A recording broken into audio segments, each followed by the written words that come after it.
sungguh senang bisa melayani di Dalung dan saya mendengar banyak sekali kabar baik ya di mana Tuhan bekerja melalui kehidupan jemaat, dan ini menjadi berkat bagi setiap kami yang di Jakarta, bahkan di daerah pun demikian yang kami kunjungi.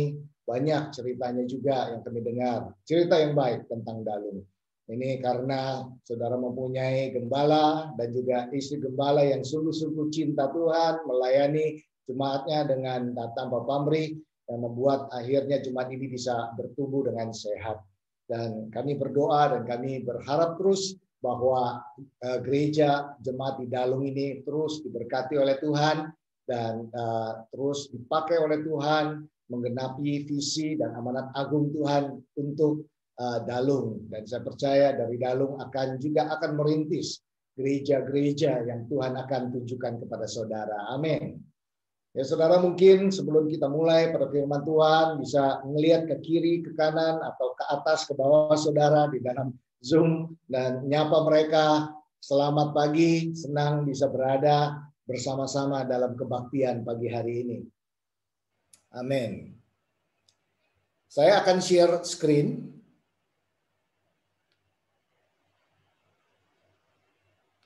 Pada hari ini saya mau share pada saudara dengan memberikan judul beristirahat di dalam kesetiaan Tuhan atau resting in the faithfulness of God. Nah, sebenarnya ini bisa dilihat dari sudut pandang bagaimana kita menyerahkan diri kita kepada Tuhan, bagaimana besarnya Tuhan, dan at the same time pada saat yang bersamaan juga kita bisa melihat bagaimana kesetiaan kita sebagai jemaat bisa mendatangkan berkat bagi kita dan keluarga kita. Jadi, tapi saya lebih suka ambil dari konteks bagaimana kita menyerahkan hidup kita dan melihat kepada Tuhan, resting in the faithfulness of God. Nah, bahkan kalau kita bisa melihat gambar ini, kita hidup di dalam Tuhan itu selalu ada satu damai sejahtera yang tidak bisa digambarkan, tidak bisa dilukiskan, atau bahkan diceritakan dengan mulut atau dengan kata-kata. Itu sangat terbatas. Karena begitulah memang kesetiaan Tuhan, luar biasa ya. Pasti saudara juga mengalami ini dalam kehidupan saudara. Nah, sebelum kita masuk dalam firman Tuhan, ini perkenalkan dulu, ini keluarga saya yang mulai kami menikah sudah 34 tahun ya, sejak tahun 86, together since, kita masih bersama-sama, tidur di ranjang yang sama, kasurnya sudah berubah tapi berjalan bersama-sama tetap ya, tidak memisahkan diri, tetap kami mengasihi dan kami mencintai Tuhan, dan inilah anak-anak kami diberkati oleh 4 orang anak, 2 perempuan, 2 laki-laki.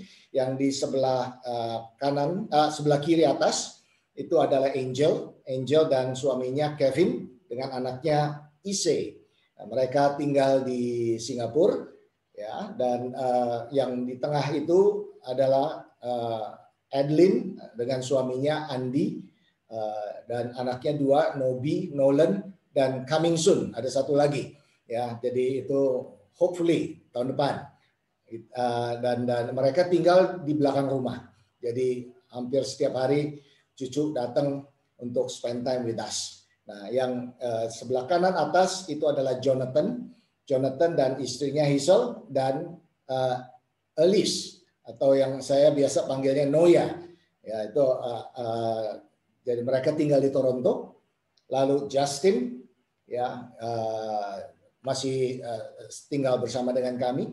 Ya, and Justin adalah full time campus missionaries bersama dengan Pastor Yahya di Every Nation Jakarta.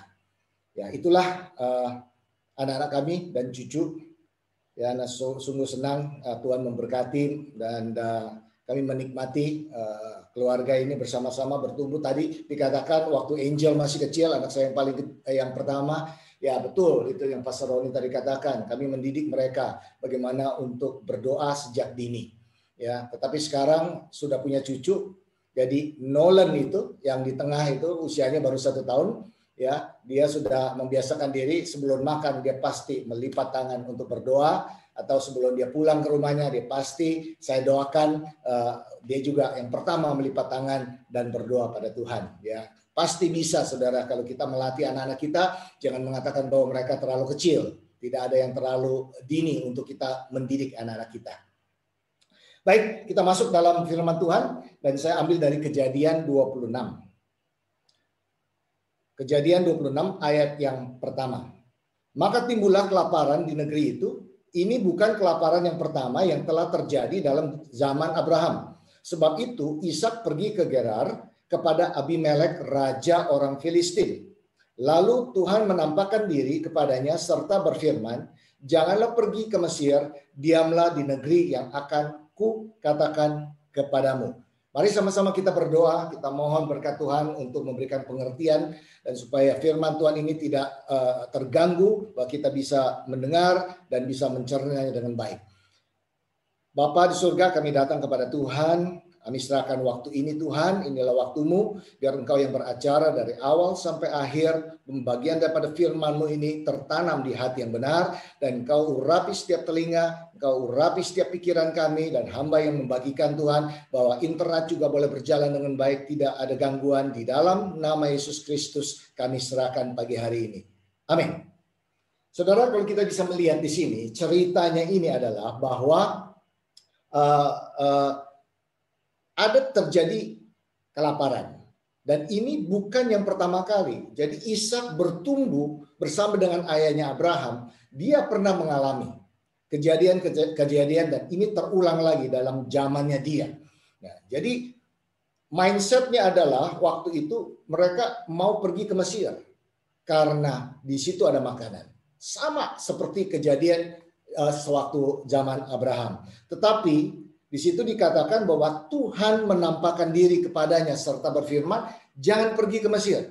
Diam di negeri yang akan kukatakan kepadamu. Nah, saudara, kita bisa melihat di dalam peta ini, di mana itu Gerar. Ya, mereka tinggal di daerah Hebron di Yudea itu, ya, di Hebron di atasnya Gerar. Nah, Mesir itu di bawah selatan. Jadi mereka sedang mau menuju selatan, menuju ke Mesir. Tetapi Tuhan datang kepada Ishak di Gerar. Nah, Gerar ini ada rajanya, yaitu Raja Abimelek. Nah, kalau saudara bisa melihat peta yang lebih besar ada di sebelah kanan itu, saudara bisa take a picture, ambil foto, nanti saudara bisa pelajari di rumah, atau nanti juga saya bisa share untuk kalau siapa yang mau PowerPoint-nya ini. Nah, jadi ayat yang ketiga berkata seperti ini, tinggallah di negeri ini sebagai orang asing, maka aku akan menyertai engkau dan memberkati engkau. Sebab kepada mula dan kepada keturunanmu akan kuberikan seluruh negeri ini, dan aku akan menepati sumpah yang telah kuikrarkan kepada Abraham ayahmu. Aku akan membuat banyak keturunanmu seperti bintang di langit. Aku akan memberikan kepada keturunanmu seluruh negeri ini, dan oleh keturunanmu semua bangsa di bumi akan mendapat berkat. Ini janji Tuhan yang diulangi lagi setelah Abraham.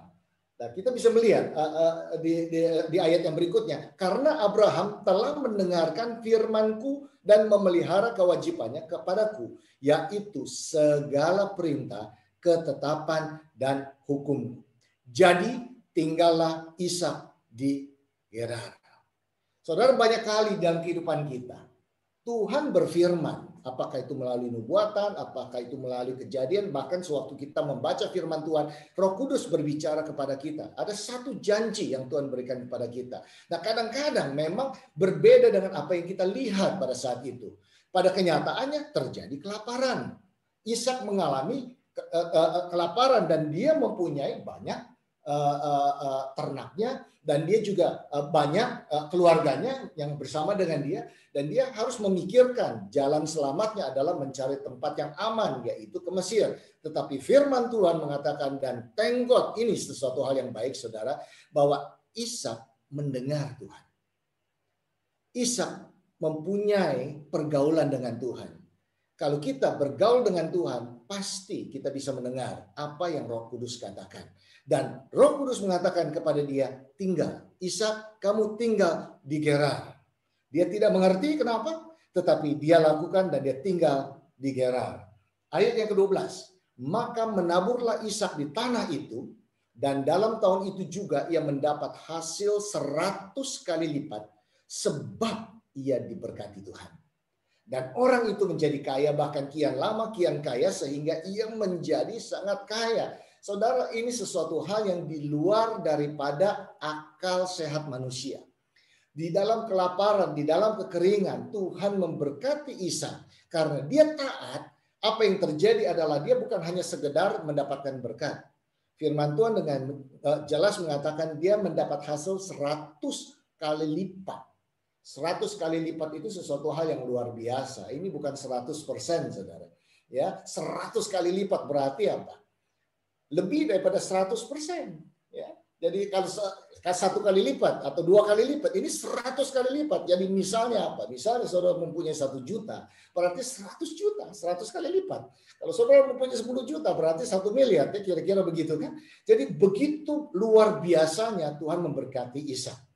Ya, karena dia diberkati oleh Tuhan.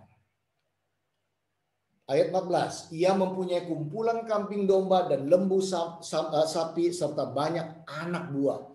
Sehingga orang Filistin itu cemburu kepadanya. Saudara bisa melihat di sini, saudara, bahwa sewaktu kalau Tuhan memberkati Ishak sedemikian rupa dan dilihat oleh orang di sekitarnya. Bahkan diperhatikan oleh raja Gerar ini, Raja Abimelek ini. Dan dikatakan bahwa orang Filistin itu cemburu kepadanya. Apa yang terjadi? Sewaktu anak Tuhan diberkati, pasti ada yang tidak suka ya. Ini kenyataan hidup kan seperti itu juga. Kalau saudara diberkati hidupnya, tidak semuanya happy kan. Seharusnya kita senang karena firman Tuhan mengatakan kalau orang bersuka cita, kita ikut bersuka cita. Kalau orang sedang berduka cita, kita pun ikut berduka cita. Tetapi ini orang Filistin adalah bukan orang percaya. Ya, mereka menjadi jealous. Mereka menjadi jealous karena Ishak diberkati. Ayat 16. Lalu kata Abimelek kepada Ishak, pergilah dari tengah-tengah kami, sebab engkau telah menjadi jauh lebih berkuasa daripada kami. Lihat saudara, pertama dia di welcome untuk tinggal di Gerar. Tetapi sewaktu Ishak diberkati, maka Abimelek menjadi takut. Ketakutan, fearful. Karena apa? Ishak lebih berkuasa. Nanti kira-kira diapain ya? Nah, pasti Ishak tidak mempunyai pemikiran seperti itu, tetapi begitulah orang yang tidak di dalam Tuhan. Ya, selalu merasa terancam kalau ada orang hidupnya diberkati. Nah, kalau bisa jauh-jauhlah, jangan dekat-dekat. Ya, dikatakan bahkan kepada Ishak dikatakan pergi dari tengah-tengah kami. Karena engkau telah menjadi jauh lebih berkuasa daripada kami. Nah, tidak berhenti sampai di situ, saudara. Di ayat 20 berkata, lalu bertengkarlah para gembala Gerar dengan para gembala Ishak. Kata mereka, air ini kepunyaan kami. Dan Ishak menamai sumur itu Esek karena mereka bertengkar dengan dia di sana.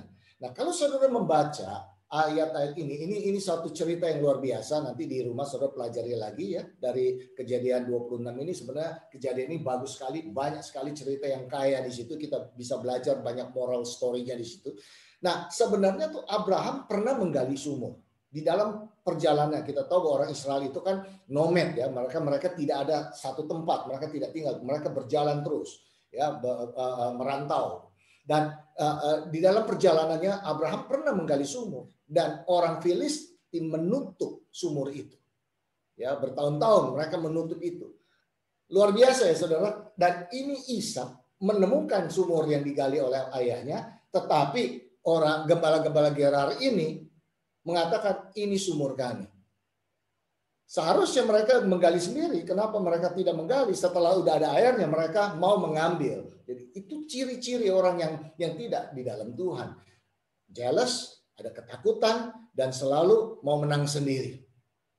Nah, kita bisa melihat di sini ya bahwa terjadi pertengkaran atau there's a quarrel antara Gembala Gerar dan juga Gembala Ishak.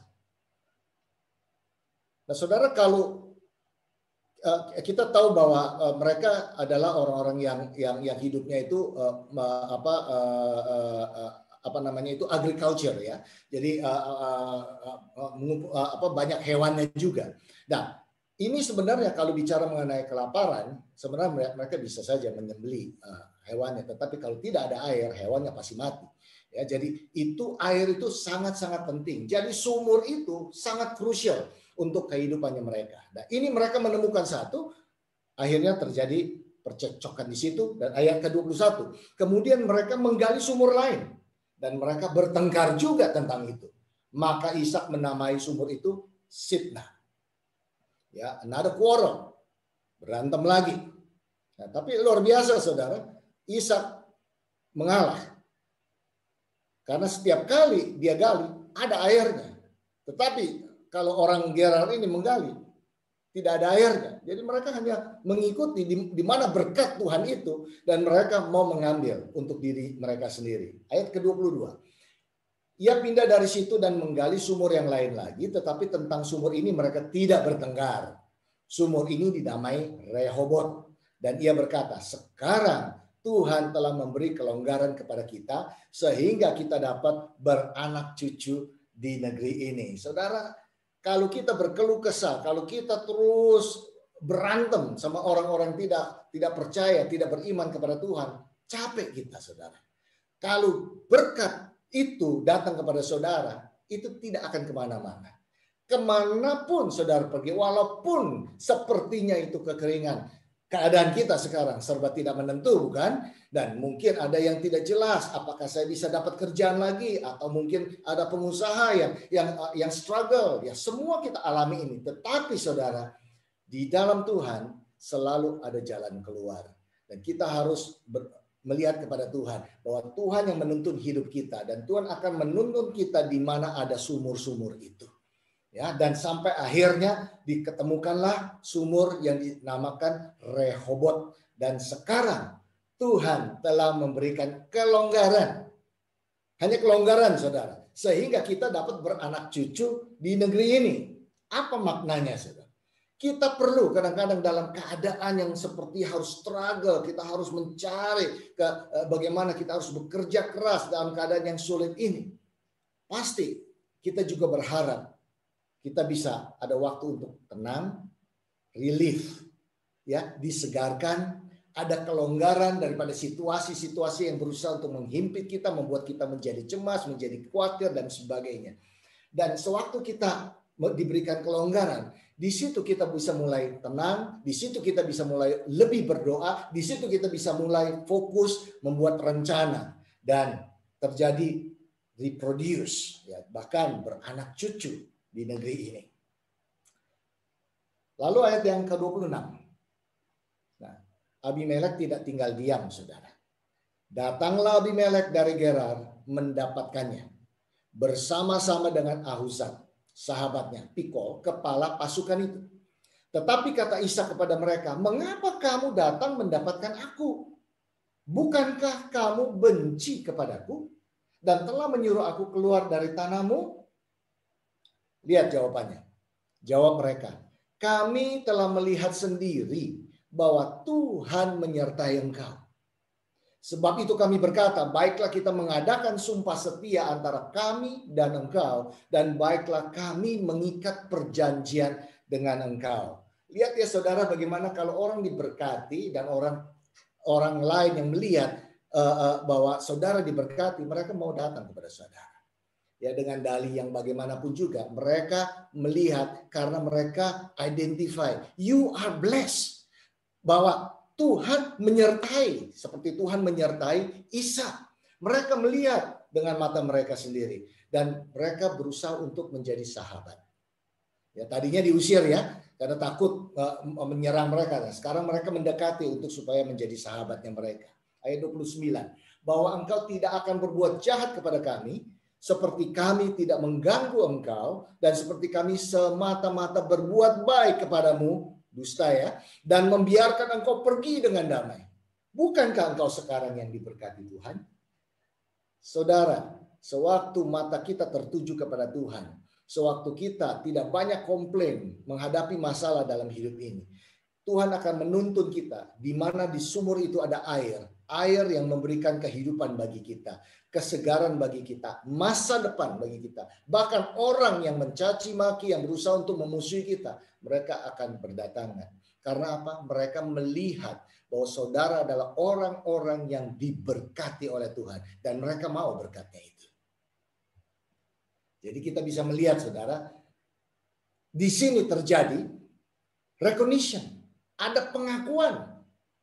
Ada pengakuan bahwa benar Ishak ini bukan saja disertai oleh Tuhan, tapi diberkati oleh Tuhan. Ada re-identify. Tadinya tidak dianggap. Hanya pendatang saja kok ke kota Gerar. Tetapi sekarang apa yang terjadi? Ishak diakui. Dan ada identitas baru yang dilihat oleh Raja Abimelek. Nah, demikian juga saudara, saya percaya jemaat di Dalum, apapun kejadian yang saudara alami pada saat ini, tantangan hidup, challenge daripada situasi yang dihadapi pada saat ini, saudara, sewaktu kita tinggal diam dalam Tuhan, tetap jaga hubungan kita dengan Tuhan, dengar sama Roh Kudus dan dipimpin oleh Roh Kudus, maka bukan hanya saudara akan diberkati, tetapi orang-orang yang jauh dari saudara, mereka juga akan berdatangan. Dan mereka akan recognize, mereka akan identify siapa diri saudara. Sungguh ada Tuhan yang menyertai. Sungguh Tuhan memberkati jemaat Dalum. Lanjut ya, ayat yang ke-32. Nah, pada hari itu, datanglah hamba-hamba Ishak memberitahu kepadanya tentang sumur yang telah digali mereka.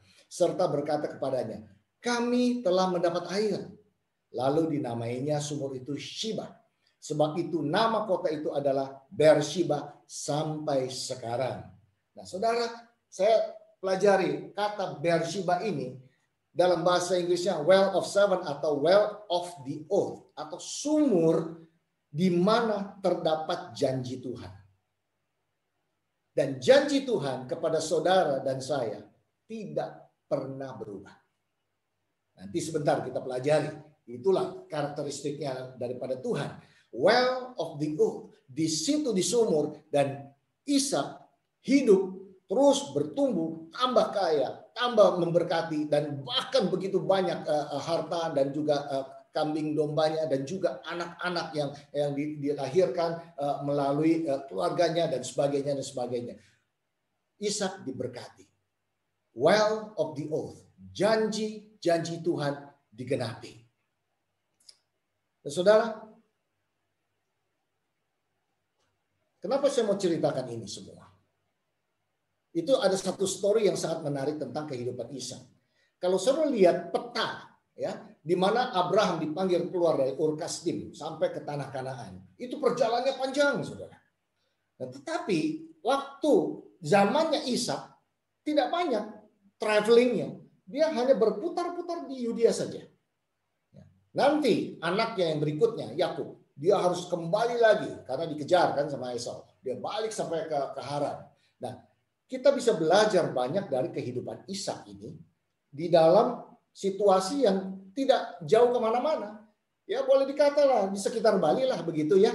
Ya jadi kira-kira karakteristiknya tahulah bagaimana kehidupannya tahulah. Tetapi Tuhan menyatakan dirinya kepada Ishak dan dilihat oleh orang-orang lokal setempat. Nah, di sini kita bisa melihat bagaimana kesetiaan Tuhan, janji Tuhan itu tidak pernah berubah dari dahulu, sekarang, dan selama-lamanya. Dia berjanji kepada Abraham dan digenapi melalui Ishak. Dan itu tidak berhenti di situ sampai turun-temurun. Kita tahu itu keturunannya bahkan sampai Yesus sebagai penyelamat, keturunan dari Ishak ya. Nah, coba kita lihat 1 Korintus 1 ayat 9. Di sini dikatakan Allah yang memanggil kamu kepada persekutuan dengan anaknya Yesus Kristus Tuhan itu adalah setia. God is faithful. Amin. God is faithful. Kita bisa melihat yang ayat yang berikutnya. Di Ulangan 7 ayat 9 berkata ini. Sebab itu haruslah kau ketahui bahwa Tuhan Allahmu dialah Allah. Allah yang setia. yang memegang perjanjian dan kasih setianya terhadap orang yang kasih kepadanya dan berpegang pada perintahnya sampai kepada beribu-ribu keturunan. Wow, luar biasa. Nah, saudara, saya pelajari paling tidak ada 5 atribut Allah ini. Kenapa saya mau percaya kepada Tuhan? Dan saudara percaya kepada Tuhan. Saudara, karena ini atribut Allah yang tidak bisa dirubah oleh Allah sendiri. This is the character of God. Yang pertama, Tuhan itu maha tahu. Omniscience. Tuhan tahu tentang kebutuhan saudara. Setiap detail daripada kebutuhan saudara. Tuhan tahu kelemahan saudara. Tuhan tahu keinginan saudara. Tuhan tahu situasi hidup saudara. Baik masa lalu, sekarang, ataupun masa depan.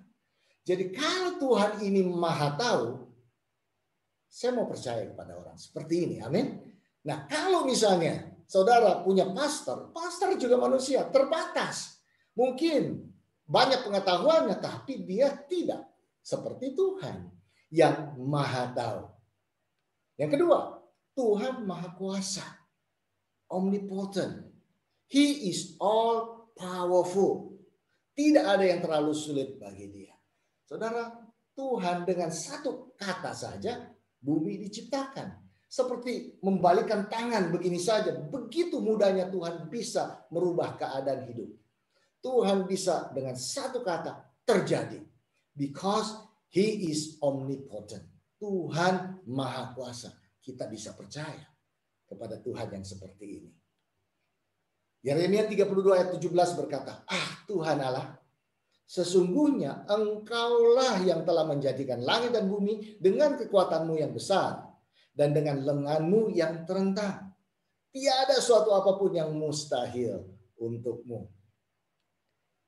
Yang ketiga, atribut Tuhan yang ketiga adalah Tuhan Maha Hadir, omnipresent.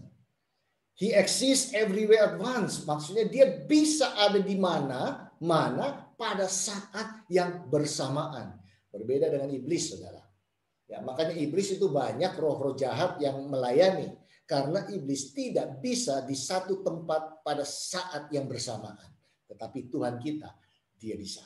Omnipresent. Dia bisa ada bersama kita pada saat ini, pada saat yang bersama dia juga ada di Amerika, ada di Rusia, ada di China, ada di Jakarta. Bersamaan.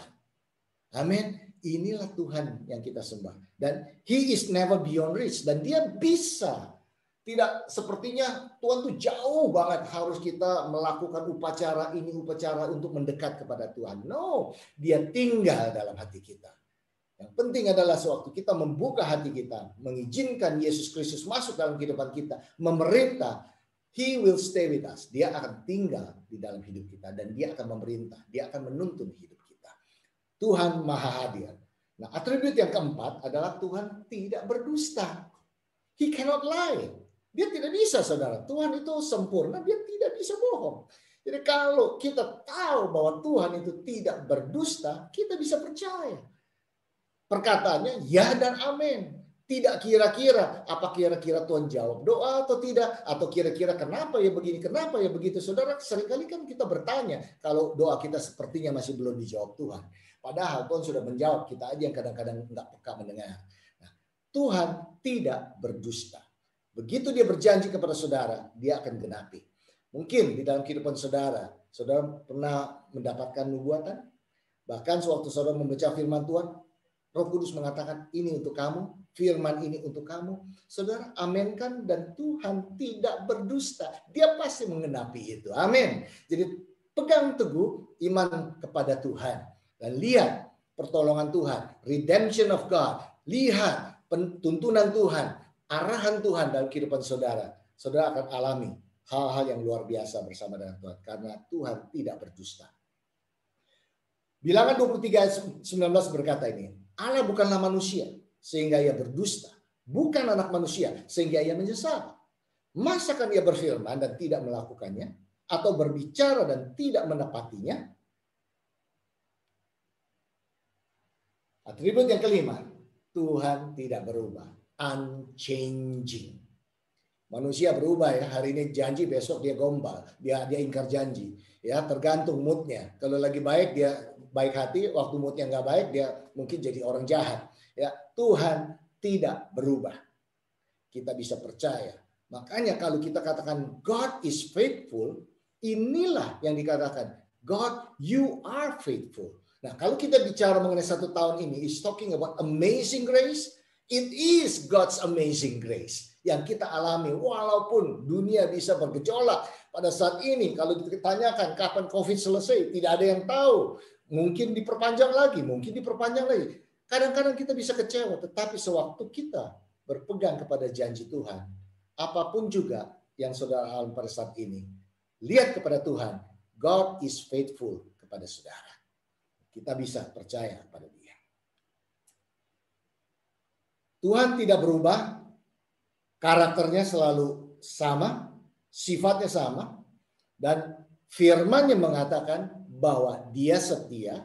Kalau firman-Nya mengatakan, kita bisa percaya. Nah, we can trust Him. Kita bisa percaya kepada Dia. Dan janjinya adalah benar. Pasti Dia tepati. Saudara, saya membaca satu artikel. Di dalam bahasa Inggris, saya coba menerjemahkan. Dikatakan seperti ini. Saat menghadapi badai yang dahsyat, kata seorang pelaut tua, kita dapat melakukan satu hal.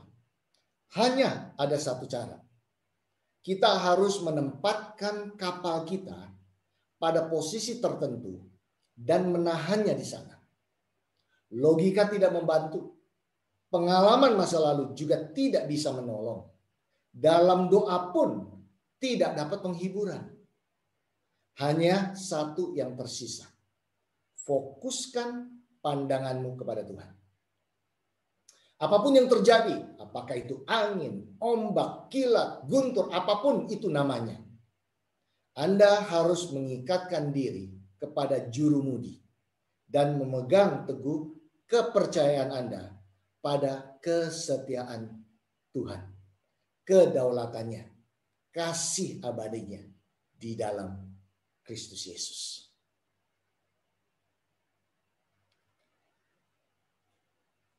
Amsal 3 ayat 5 sampai 6. Percayalah kepada Tuhan dengan segenap hatimu dan janganlah bersandar kepada kekuatanmu atau pengertianmu sendiri.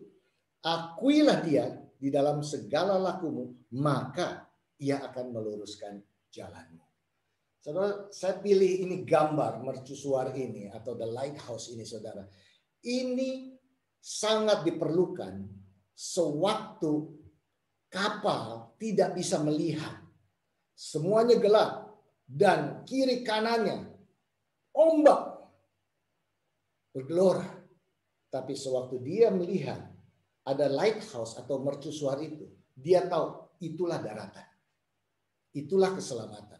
Demikian juga dalam kehidupan kita yang begitu banyak bergejolak dan kita tidak tahu masa depan bagaimana, nanti setelah ada ini, nanti ada setelah itu, bagaimana ini, nanti ekonomi krisis dan sebagainya. Kita bisa jadi khawatir. Seperti ombak yang bergejolak masuk dalam kehidupan kita. Tapi seperti tadi kata nasihat yang orang pelaut yang tua itu, kamu harus mengatur kapalmu ini, berarti hidup kita ini, diri kita ini di posisi yang tepat. Kita tidak melawan ombak, terbalik kita. Ya, kita bukan dengan hyper faith yang katakan ya saya labrak aja ombak itu, tenggelam juga kita. Tapi sewaktu kita fokus kepada Tuhan, izinkan Roh Tuhan yang menjaga, memimpin kita. Walaupun mungkin itu kapal bergoyang, saudara. Tetapi dia tidak tenggelam. Tapi lihat mata kita kepada mercusuar itu. Yaitu Yesus Kristus yang memberikan terang dalam hidup kita. Dialah penyelamat kita. Dan terakhir, firman Tuhan mengatakan, mintalah, maka itu akan diberikan kepadamu. Ini Tuhan baik sekali, saudara. Ini Tuhan yang katakan. Ini Tuhan Yesus yang berkata. Carilah, engkau akan menemukan. Dan ketuklah, maka pintu akan dibukakan padamu. Saya tidak tahu apa yang menjadi pergumulan saudara. Tetapi Tuhan yang maha tahu, maha kuasa, maha hadir. Dan dia tidak pernah berdusta dan dia tidak pernah berubah. Dia Allah yang bisa saudara pegang. Bisa saudara berharap. The unchanging God, dialah yang akan menuntun saudara sampai ke masa depan. Sebagai anak kecil datang kepada bapaknya. Dan saya percaya bahwa pada saat ini Bapa di surga juga melihat kepada jemaat yang di dalam, yang dikasihi oleh dia. Kadang-kadang kita merasa bagaimana, mau mintanya seperti nggak enak begitu ya. Saudara, pernah nggak kita bayangkan anak yang datang kepada orang tuanya nggak enakan? Nggak ada kan? Apalagi saya sekarang lihat cucu saya, dia datang anytime, dia tahu ada keamanan di situ. Pasti opanya senang, pasti opanya sayang. Tuhan lebih daripada itu. Kita bisa datang kepada Allah Bapa, minta apa saja. Ya, jangan merasa, aduh saya masih berdosa, nggak pantas saya minta sama Tuhan. Saudara, siapa bilang? Kalau saudara sudah tidak berdosa, saudara menjadi orang kudus ya, bukan orang malang kan? Tidak, saudara, amin. Dan saudara tetap dikasih oleh Tuhan. Tuhan datang untuk mencari orang yang bermasalah, orang yang berdosa, supaya dia tidak terus-terus berdosa, supaya dia diselamatkan. Jadi saudara minta kepada Tuhan. Ya. Cari. Harus ada usaha, saudara. Cari kebenaran firman Tuhan. Jangan dengar-dengaran apa kata orang. Gali firman Tuhan. Karena itu janji begitu banyak di dalam firman Tuhan. Bertumbuh dalam iman saudara. Dan yang ketiga, ketuk. Kalau belum ada jawaban, ketuk, jangan give up. Terus ketuk, saudara. Karena itu melatih iman kita untuk terus percaya kepada Tuhan. Bukan percaya kalau diberkati, tiba-tiba kayaknya seperti kok jawabannya lambat banget, kita mulai tergoda untuk memakai akal sehat kita untuk mencari cara-cara lain. Saudara, jangan. Tinggal di dalam Tuhan. Roh Kudus akan memimpin hidup saudara. Dan saya mau berdoa bagi saudara pada saat ini. Ya, izinkan untuk saya berdoa. Saya tahu bahwa banyak dari saudara di sini udah diberkati oleh Tuhan dengan cara Tuhan yang luar biasa. Tetapi kalau ada di antara saudara yang pada saat ini yang mungkin baru mendengar dan mungkin Roh Kudus memberikan keyakinan kepada saudara bahwa saudara belum sungguh-sungguh mengikuti Tuhan, belum bahkan mengakui Yesus sebagai Tuhan dan Juru Selamat. Saya mau berdoa bagi saudara, saya mau menuntut saudara untuk supaya saudara bisa menerima Yesus sebagai Tuhan. Terlebih dahulu kita harus menerima Dia. Bukan kita bosnya, tapi Dia bosnya. Kita datang kepada Dia. Dan setelah itu baru Tuhan bisa memerintah dalam hidup kita. Kalau ada di antara saudara, saudara bisa berdoa, ikuti doa saya. Bapa di surga, terima kasih untuk firman-Mu. Terima kasih untuk kebenaran firman-Mu. Dan pada saat ini, aku mengakui bahwa aku orang berdosa. Aku mencari ke kiri ke kanan. Gelisah hidupku. Tapi hari ini, firman-Mu memberikan peneguhan. Dan aku mau datang dengan segala kerendahan hati. Bertobat dan menerima Yesus sebagai Tuhan dan Juru Selamat. Masuklah dalam hidupku. Memerintahlah dalam hidupku ya Tuhan. Jadikanlah aku anak-Mu. Dan aku mau melayani Engkau. Dan jadilah kehendak Engkau di dalam hidupku. Di dalam nama Yesus Kristus. Amin. Saudara, kalau saudara tadi berdoa, sebentar saudara kontak dengan Pastor Roni untuk bisa dilayani lebih lanjut. Bagaimana saudara bisa bertumbuh menjadi murid-murid Yesus yang bisa diandalkan. Dan saudara bisa menjadi berkat bagi banyak orang. Dan bagi saudara yang sudah mengenal Tuhan, saya juga mau berdoa bagi saudara. Saya mau melepaskan berkat pada saudara pada saat ini. Dan apapun menjadi pergumulan saudara. Saya percaya ada mujizat Tuhan. Ya, saudara bisa mengangkat tangan saudara. Saudara bisa mengangkat tangan saudara. Saudara bisa apa saja yang saudara mau lakukan. Silakan mau berlutut. Saudara menutup mata. Silakan, saya mau berdoa. Tuhan, kau melihat kepada setiap jemaat-Mu yang kau kasih di dalung ini ya Tuhan. Tuhan, Engkau maha tahu. Dan Engkau hadir di dalam kehidupannya mereka. Tuhan, aku minta kepada Tuhan bahwa kalau sampai hari ini Tuhan, sepertinya pintu masih tertutup. Tuhan, kami mohon kepada Tuhan bahwa pintu itu boleh terbuka. Dan mereka boleh berjalan di dalam rencana Tuhan. Ada damai sejahtera Tuhan. Tuhan, ada jawaban terhadap doa-doa Tuhan. dan bahkan masa depannya mereka Tuhan, Engkau sudah tuntun dan Engkau sudah atur. Dan mereka terus boleh pegang erat kepada mercusuar itu, yaitu Yesus Kristus sebagai penopang hidup mereka, sebagai pilar di dalam kehidupannya mereka, sebagai the Lord of Lords, Tuhan daripada segala Tuhan. Dan mereka bisa terus menyertai apa yang Engkau ingin mereka lakukan, dan mereka lakukan itu dengan segenap hati mereka. Pada saat ini kalau ada yang lagi sakit penyakit, aku berdoa di dalam nama Yesus Kristus, seperti recurring, seperti berulang-ulang sakitnya nggak sembuh-sembuh. Pada saat ini dalam nama Yesus Kristus, oleh darah Yesus Kristus, engkau sudah sembuh. Terima dengan iman di dalam nama Yesus Kristus. Dan saat ini juga kalau ada yang struggle di dalam keuangan, Tuhan mengatakan, jangan kau khawatir akan masa depanmu. Tabur seperti halnya Ishak menabur di waktu kering. Engkau akan melihat. Bukan ini sebagai satu magic, tabur tuai, bukan sebagai kamu menabur sekian, engkau akan mendapat sekian. Tetapi Tuhan akan melihat kepada imanmu. Lihat daripada kedalaman hatimu. Bahwa Tuhan akan menjawab imanmu. Dan karena firman Tuhan mengatakan, sewaktu dia datang kembali, apakah ada iman di dunia ini? Bukan apakah ada harta, bukan ada kepandaian, bukan, tapi apakah ada iman. Ya, saudara, kalau saudara pada saat ini sedang bergumul di dalam keuangan, pada hari ini aku berdoa di dalam nama Yesus Kristus, pintu terbuka dan Tuhan memberikan pengertian, kejelian, peluang-peluang yang datang. Engkau akan mengambil itu dan engkau tahu bahwa ini tuntunan daripada Roh Kudus. Kami berdoa di dalam nama Yesus Kristus, dan juga keluarga yang pada saat ini yang retak, Tuhan. Mungkin dalam keadaan ekonomi, keadaan yang hubungan yang selama ini kurang baik, pada saat ini Tuhan mau restorasikan kembali di dalam nama Yesus Kristus. Tuhan, kau restorasikan kembali suami istri saling mengasihi, bahkan anak-anak Tuhan, akan terjadi pemulihan di dalam nama Yesus Kristus. Tuhan, aku berkati gereja Galung ini Tuhan, untuk kemuliaan bagi namamu. Terpujilah dalam nama Yesus kami berdoa. Amin. Amin. Tuhan berkati.